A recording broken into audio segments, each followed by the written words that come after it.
Shift Happens podcast. The new world of work moves fast, and it's constantly shifting. If you don't have the technology to keep up, you could be left in the dust. My guest today is Richard Vine, Global Collaboration Manager at Dyson. You know, Dyson is a design pioneer for its sleek appliances and smart design, so it's no surprise that the company takes a similar approach to work by empowering staff with smart tools and training. I can't wait to hear from Richard about ways to replicate the Dyson approach: proactive, holistic, and people-focused. Ready to start your digital spring cleaning? Let's dive in.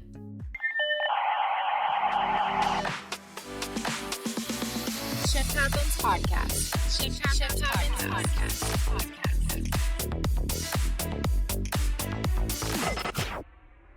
Rich, welcome back. It's been too long. It has. Hi, Dux. It's really lovely to be here, and it's been a long time. Look, the last 2 years, I sometimes think of it like time went by so fast or it was too slow, but we all can agree that it's just changed where we're headed. And one of the cool things with Dyson being a company full of innovation is y'all are an early adopter of Microsoft Teams even before the pandemic. Yeah. So would love to unpack that and learn more about what's the decision-making process like on taking on Microsoft Teams? And fast forward to today, what impact has it made to Dyson as a whole? Yeah, so it's been an interesting journey, and we were definitely one of the first companies to really kind of adopt Teams. And as soon as it came out, I was there testing it with myself, with my laptop and the iPad, just having a look at it, really seeing what it does and how it works, and trying to solve an issue that we had with Skype, with a red X coming up for messages, because it was frustrating where users were having to email as well as message.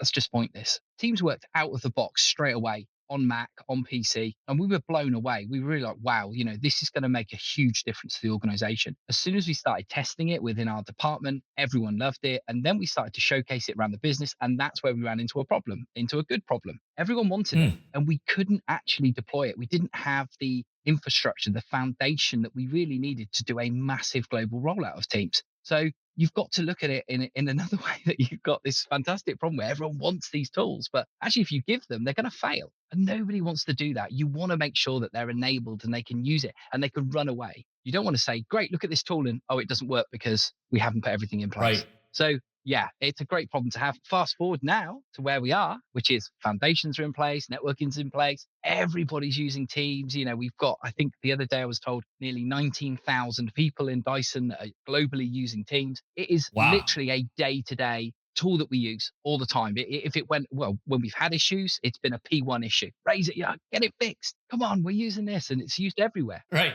We're upgrading our meeting rooms to Teams meeting rooms.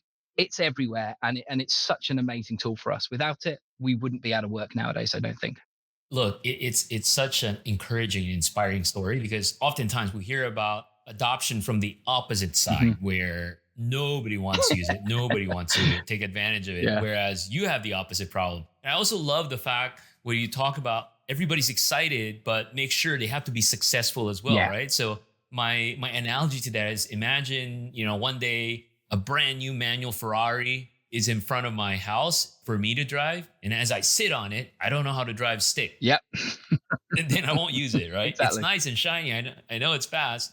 So I want to understand that further, because do you think that adoption you have, the excitement people have about tools like Microsoft Teams, has to do with a culture? Because Dyson, for our listeners, I hope you know who Dyson is. If not, I don't know where you've been the past couple of years, but Dyson is a very tech-forward company. It's a very innovative company. So do you think it has to do with the culture? That's why people have this appetite for adopting new technologies? I absolutely think that. And we would probably call ourselves like a tech company nowadays as well, I think. Absolutely, James started off with the vacuum, but we have so many products. And if you look at the products that we've got, including the hairdryer, the amount of technology and the amount of chips that are in there, that is constantly evolving, constantly making sure you don't, burn your hair and things like this. And I've got loads of the products. I love Dyson and I love the products. So I think it's absolutely great. But yes, I think that, the culture, the people, we have a very young set of people. We have a lot of engineers. And in the UK,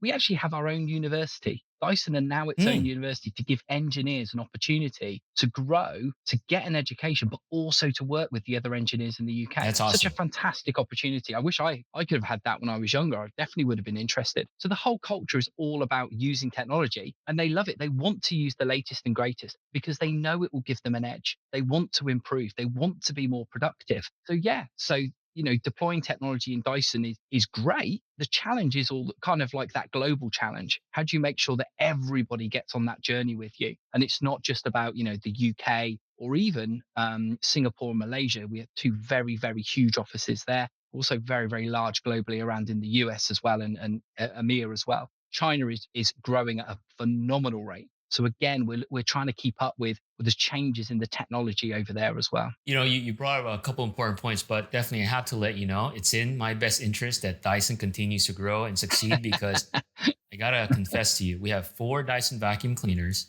My wife, in all different shapes and sizes, and then my wife has a hair dryer. And I was telling her, I was talking to you today. She's like, "Oh, maybe you can ask Rich what new products are coming out." But anyway, I could never tell. but you brought up a very important point about culture because oftentimes when you think about technology deployment, especially from an IT side, we always think, "Oh, it's a no-brainer. It's tech. Like, what's a big deal, right? Here's a new tool. Go forth and have fun." But I recall my biggest aha moment with culture in tech this was a long time ago, 10, 15 years ago. I live in Washington, D.C., and I was doing a project for the U.S. government, for the military. And at that time, SharePoint 2010 or 2007, 2010 just came out. And I was doing a briefing to a lot of military leaders. And I was showing them new features, and I was telling them about, in the document library, there's this thing now where you can rate the content, meaning, 1 star, 2 star. The idea is you can rate the relevancy of the content, right? So after my presentation, I was packing, and one of the colonels who was escorting me, he said, "It's not going to work here." I go, "What are you talking about?" He's like, "This whole rating thing, it's not going to work." I go, "But you don't understand. It helps search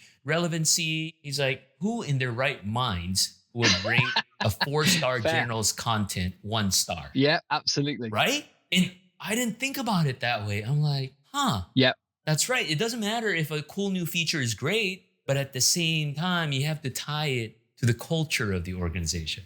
Absolutely. And I think, if you look at M365 and you look at the wealth of tools that we've got, it's not everyone in your organization that uses every single one of them. They're using them differently, and some more than others. If you've got a finance department that is working internally all the time, they're sat at their desks and, they're mainly using around Excel, there's no point going to talk about something that's not relevant to them. So you've got to make the content relevant. Yep. And when you look at change management and training and culture, when was the last time you actually went and sat for 5 days in a training? But never, right? Will we ever go back to that? I don't think we will. And when we look at what we're doing most, which is looking at very, very quick, fast video content, if we look at the way that TikTok has exploded globally, before that, it was Musical.ly. I remember my daughter was on it, and now suddenly it's TikTok and it's everywhere. Right? Yeah. But that's what people are looking at. So we've got to adapt as well to make sure that the way we deliver this content is to a lot of the people that work at your organization. And as I say, our organization, 27 years old and under. So if I sit there and give them a manual of 15, 20 pages, they're just going to chuck it away. They're not going to engage with that. So how do we make sure we engage with people and look at That's right. that technology to make sure that they're using it in the right way, that it's beneficial to them? And it comes back to the age-old question, what's in it for me? And the key here, boy, I love to really dissect this because there's a couple of things you brought up that's very important. One, I think Microsoft is brilliant with their strategy, Microsoft 365, because like you said, it's not a one size fits all. 10, 15 years ago, we keep forcing people, don't send attachment, do it in SharePoint. Everything has to be in SharePoint. But that's not reality, right? Yeah. Like we need to empower people to collaborate the way they work and meet them where they are.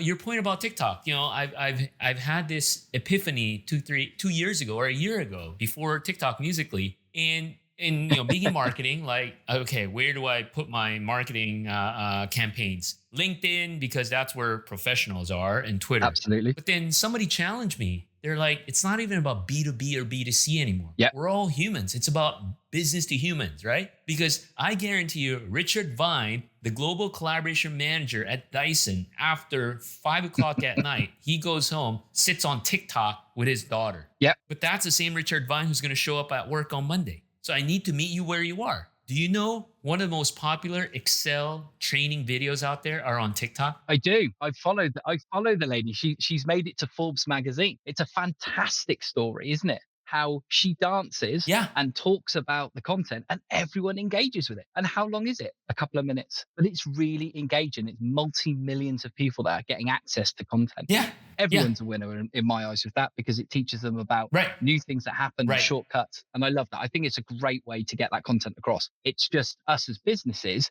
Are we willing to kind of go down that route? And do we take ourselves a bit too seriously sometimes? And, do we think that this is good for our organization? Mhm. Personally do. I think it's something that we're looking at. I create videos of introductions when any of my new team members join, and we run very, very quick for 30 seconds. It's kind of like a, what do you like, this or this? And this is, cat or dog, night or day, and just some fun stuff just to kind of make those people feel more human and more engaging. So they don't think that we're fuddy duddy IT people, because we're just not. We like it or not, we all miss being together, but this is the reality and frankly, the new normal. This whole world of hybrid, while some may still go to the office, but I don't think the everyday being the office 9 to 5 world is ever going to come back for a long time, right? So I think these new forms and ways of engaging and learning is critical. And I'm so excited because we have all these technology. Like, again, I hate to keep going back to TikTok, but I feel like TikTok is the best video editing tool out there. Like the things you can produce on TikTok, it'll take forever to do it in Photoshop or Adobe Premiere, because with all these ready-made, I would call libraries or music or filters, what have you.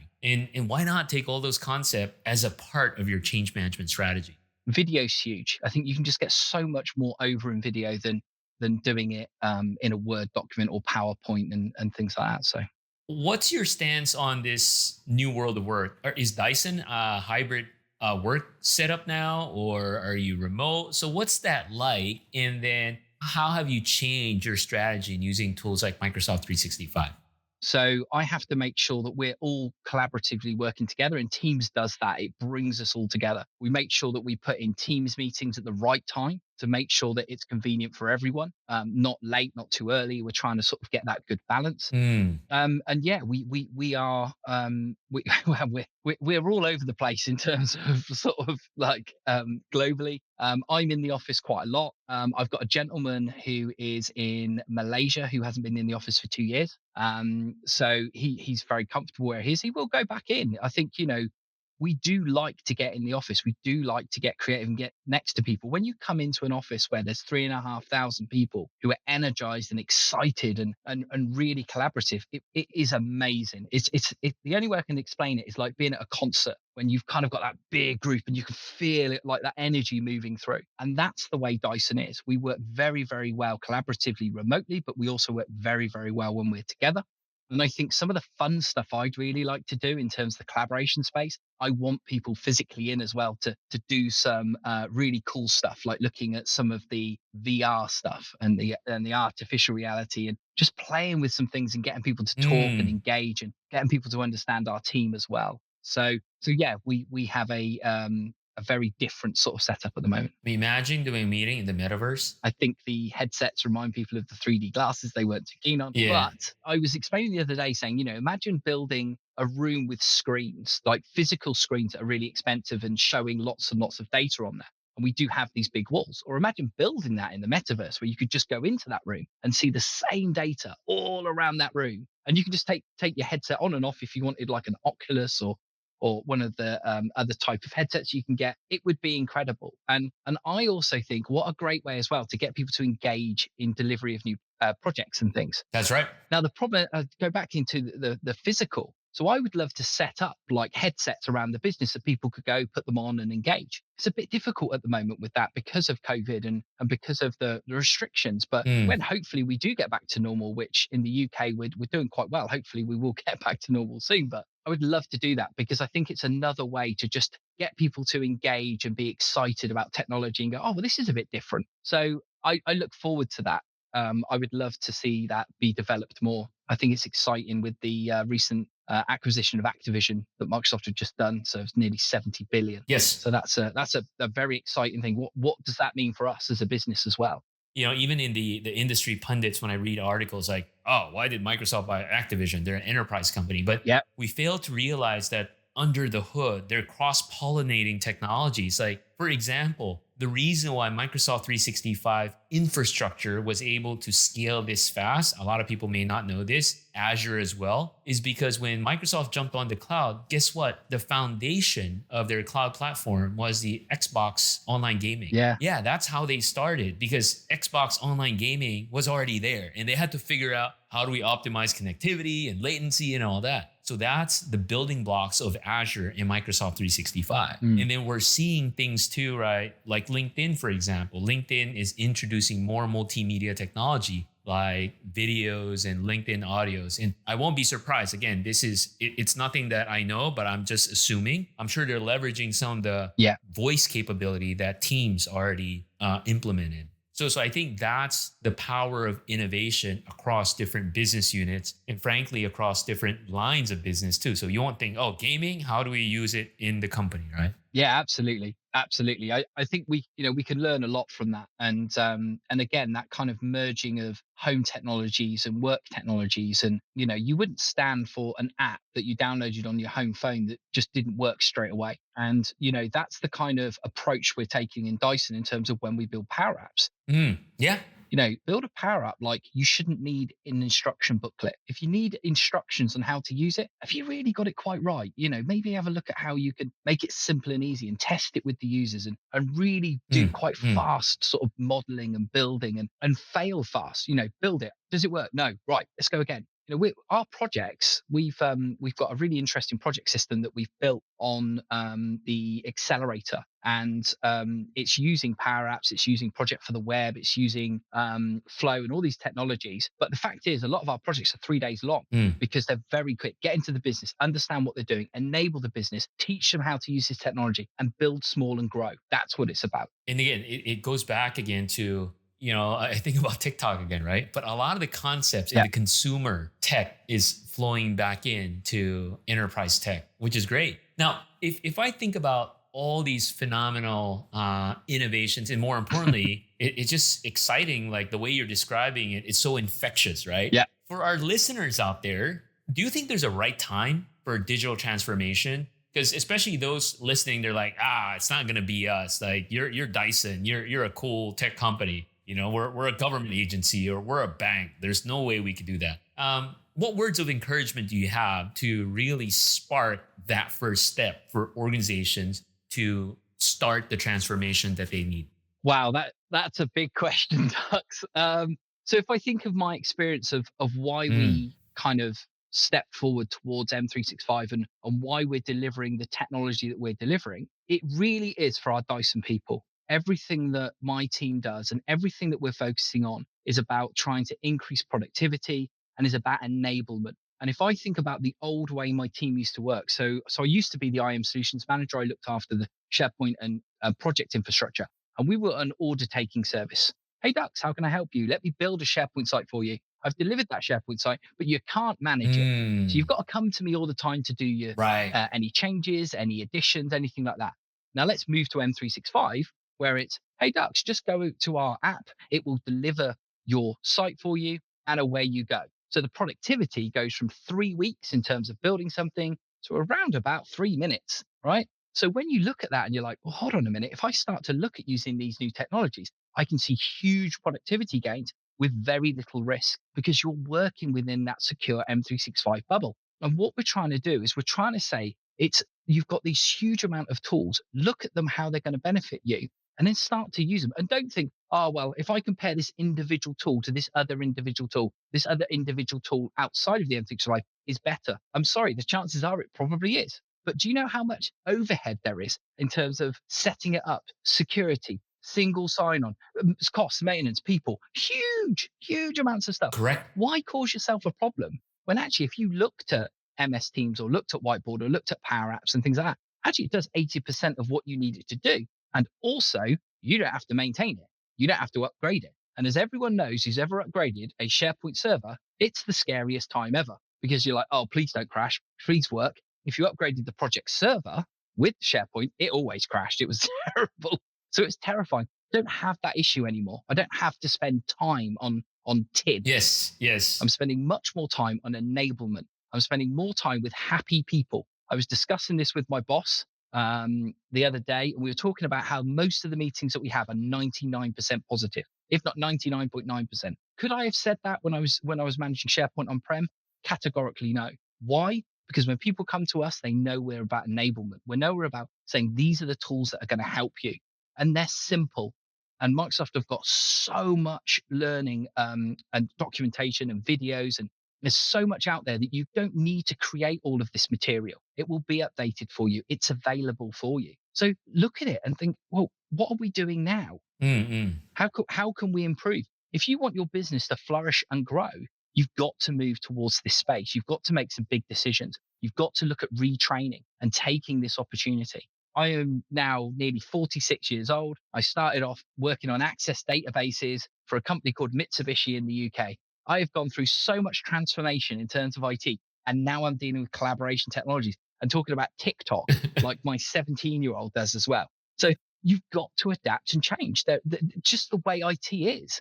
And it's so much fun. It's really cool, this technology. We've got like a bus app, Yes. people to book bus tickets to get to work. And, we created, well, actually I built, and I'm very proud of this, a sandwich app. Sandwich. A sandwich, yeah, we never launched it because we actually get free meals now at Dyson UK. But what it was you had it on your mobile phone. You weren't sure what you wanted. Oh, okay. You press the random button and it would randomly say, here you go, have this sandwich, give it a go. So bologna or salami. Yeah. Oh yeah, it was terrible. Honestly, it mixed loads of stuff up, especially, but it was good fun, and that was part of it. And it was like, well, how could I use that? And how can I, that's a randomized thing. Well, I could use that somewhere else. So get involved, look at the tech, see how it's going to benefit you, and then come up with a good plan. And speak to people, get into the community, get good partners, get good people that will help you. You don't have to go on this journey on your own. There's lots of people around that can support you and help you with this. Boy, I mean, talk about shift happens, right? And Richard just dropped a lot of golden nuggets, but I want to highlight two key things here. Number one, we got to get ourselves out of our head that IT is in the back office and just twiddling our thumbs and waiting for people to come and ask for stuff. This is an exciting time because we're now business partners. And the beauty of that is the experience we're providing is, look, I'm here with you, business. We'll figure this out. And as IT, I'm not spending my time on Patch Tuesdays, which I'm sure Richard doesn't miss. I don't miss Patch Tuesdays. So we're in the forefront of it, but that requires us to change our mindset, right? We're there ideating, solutioning. Oh, this doesn't work. Let's pivot. Let's try this. There's no such thing as 3-year release cycles now. Oh, upgrade is done. We're going to wait for the next 3 years. So I think that's a critical mind shift change, and that's really exciting. I think the second big shift too is you nailed it, because in enterprise IT, we always, in fact, it's still a challenge with how IT is set up today, right? Yep. You own collaboration, Richard. Dux owns messaging. This other person owns security. And it's important you have specialized skill set, but what's missing, and I see this in a lot of IT organizations, is that core group of people looking at holistically. In Microsoft 365, for example, a lot of it is intertwined. So I see organizations where decisions around Microsoft 365 groups are on the hands of the security people because they handle Azure AD. I mean, that's okay, but the challenge is they may not have an understanding around what happens when you create groups, that it creates a bunch of different apps, right? So I think there needs to be that holistic core group that clearly understand how the inner workings of these technology interact, and then at the same time make a decision and have key experts in those areas, be it Teams, be it Azure, be it Power Apps, to help support those initiatives. So very, very cool. Now, I can keep going on with you, Rich, but before we wrap up, what's the last advice you can offer to our listeners as we move forward in this new world of work? And how can they really maximize the investments they have to enable their workforce? So what I would say is, enable your workforce. Don't turn off a lot of this capability, especially around the Power Platform. That's awesome. Love it. Love it. So in short, don't be a know-it-all, be a learn-it-all. So with that, thank you so much, buddy. And thank you everyone for tuning in another episode of Shift Happens. Until the next time, take care, be safe, and have a fantastic February. Shift Happens Podcast. Thanks for listening. As Richard said, when you meet people where they are and cater solutions to their needs, adoption can be a clean sweep. While there's no one size fits all solution and your technology might change over time, there are great strategies to save you time and money while enabling productivity. And if you like today's podcast, please leave a review for the Shift Happens podcast on Apple Podcasts or whatever platform you use to listen. We'll see you next time. Shift Happens Podcast. Shift Happens Podcast.